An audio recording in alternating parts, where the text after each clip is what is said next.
Okay, let's look at some examples where we are shifting left and right and up and down. So this is an absolute value function, and we are going to transform it into g of x, which is the absolute value of x plus 2. So this pink function is my parent function, and what I'm going to do is I'm going to take every y value, because this is happening on the outside to the output, and I'm going to add 2 to every y value. So I'm going to add 2 to this y value, I'm going to add 2 to this y value, and 2 to this y value. So on the right side I have that. On the left side, I have this point, this point. Wait, did I add 2 properly? I did not. Let's do it properly. I have this point, and then it'll run off the thing. Okay, so I've taken my parent function and I have shifted it up 2. All right, so I'm taking the domain of that dark purple function is negative infinity to infinity. The range from bottom to top, the first value is this 2, and it is included, so it's 2 to infinity. Now I have the square root of x minus 1. If the minus 1 was on the inside of the square root, it would be a left-right situation, but since it's on the outside of the square root, anything that's outside goes up or down. All right, so we're going to take everything, every y value on this function, and we're going to move it down 1. Okay, so things that happen on the outside happen exactly like you think they should.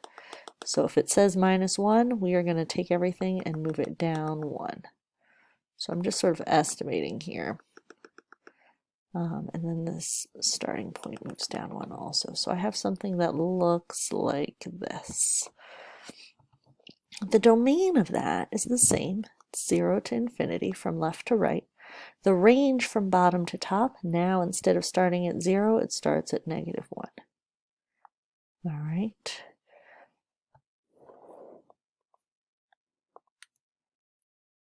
This here is some random function, f of x. I am going to say that this g of x is f of x plus 2 minus 4. So I'm going to take this blue f of x and I'm going to transform it into g of x. Before I do that, I would like to figure out what 2 transformations I'm going to apply. Anything on the outside happens to the y values, and it happens exactly as you think. So this 4 right here means that we are going to shift this function down 4.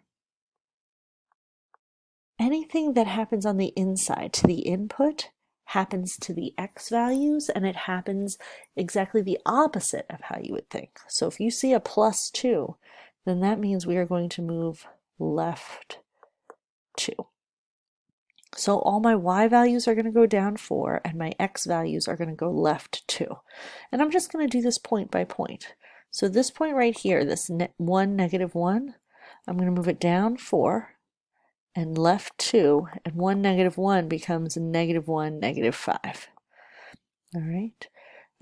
0, 2 is this point right here. So if I start at 0, 2, I'm going to move down 4. Here we go, and left 2. So that moves to here. Sorry, I was having trouble counting.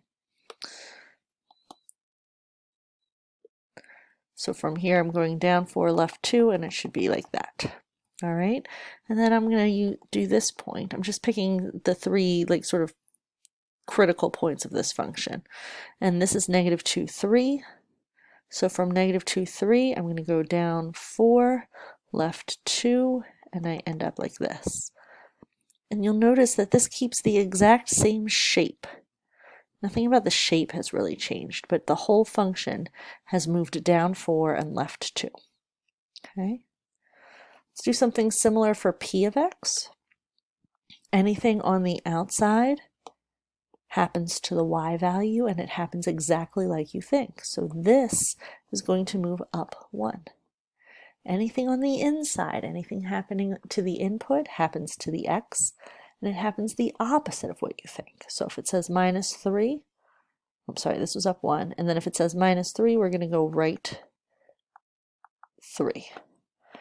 So I'm going to again start from f of x, and I'm going to say, all right, this point right here, I'm going to go up 1 and right 3. 1, 2, 3.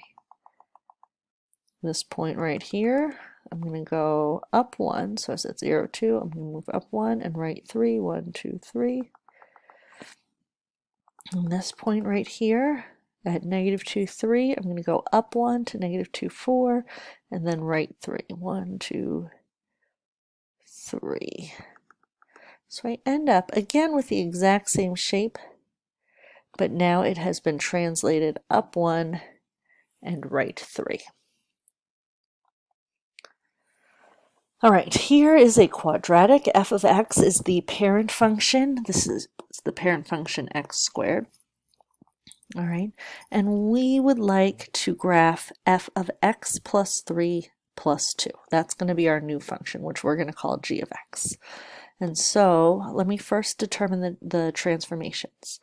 On the outside, I have a plus 2, which happens to the y's exactly like you think. So that plus 2 means I'm going to go up 2. On the inside, I have x plus 3, which happens to the x's, and it happens opposite of what you think. So that is going to be left 3. All right, if you recall from Algebra 1, a parabola has a very specific structure. There's a vertex, and then you go up 1, over 1, up 1 to get to this point, and then that point is mirrored over to, on the left-hand side. So the y-axis acts as the mirror or the axis of symmetry of this parabola.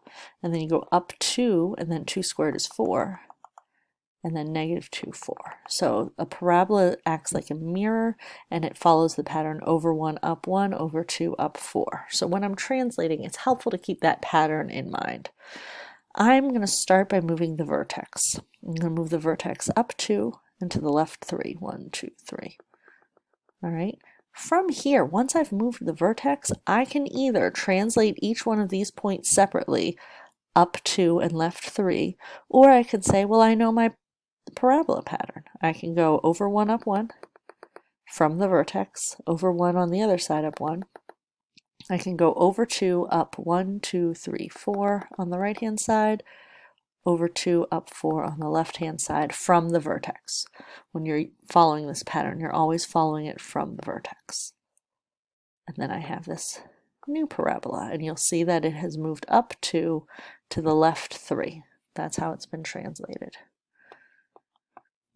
All right, same parabola, but now I'm going to go down 3,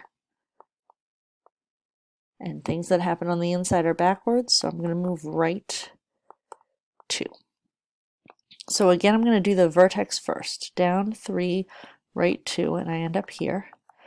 And you can either translate enough points so you get a good picture, or you can use that parabola pattern. Over 1, up 1, over 1, up 1, over 2, up 4, over 2, up 4. And then I have a nice parabola that has been translated down 3 and right 2. Oh, we were supposed to state the domain and range, and I didn't do that. Domain of this parabola is -infinity to infinity. The range of this parabola, going from the vertex up, so from the bottom up, would be -3 to infinity. Do you think we can sneak back and do the range and domain of the other one? Sure we can. The domain of this guy is -infinity to infinity, right? The x's go all the way to the left, all the way to the right. Think of it as there's nothing you can't square. The range of this guy goes from the vertex up, so 2 to infinity. All right. Now, without graphing it, can I find the domain and range for this? Well, let's figure out what the transformations are first. I know that this, on the outside, the thing affecting the y's is that 5/2. So I know that it goes down 5/2.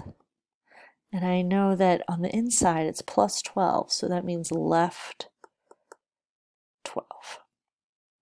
All right, down 5/2 and left 12. Well, if I move this parabola left or right, is the domain going to change at all? The domain is always -infinity to infinity of any parabola. All right, but if I move it down 5 halves, then the lowest point will no longer be at 0, 0. It will be down 5 halves from that. So my range will start from negative 5 halves and go to infinity. Okay. So now for question E, I know that the point negative 1, 1 is on the graph of f of x. So the point negative 1, 1 is right here. I want to transform that point on the graph of j of x now. So I'm going to move that point.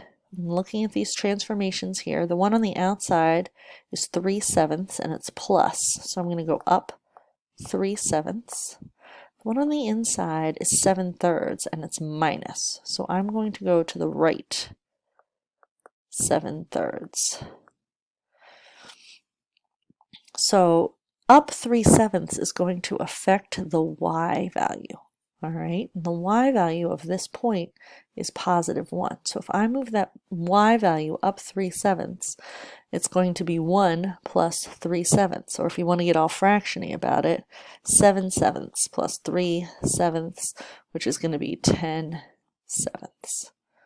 All right, the x value is going to move to the right 7/3. So from negative 1 to go right 7/3, I'm going to add 7/3.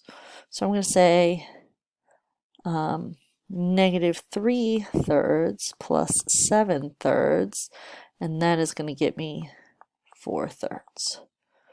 All right, so I took the point negative 1, 1. Negative 1, I went right 7/3, and I ended up at 4/3. Positive 1, I went up 3/7, and I ended up at 10/7.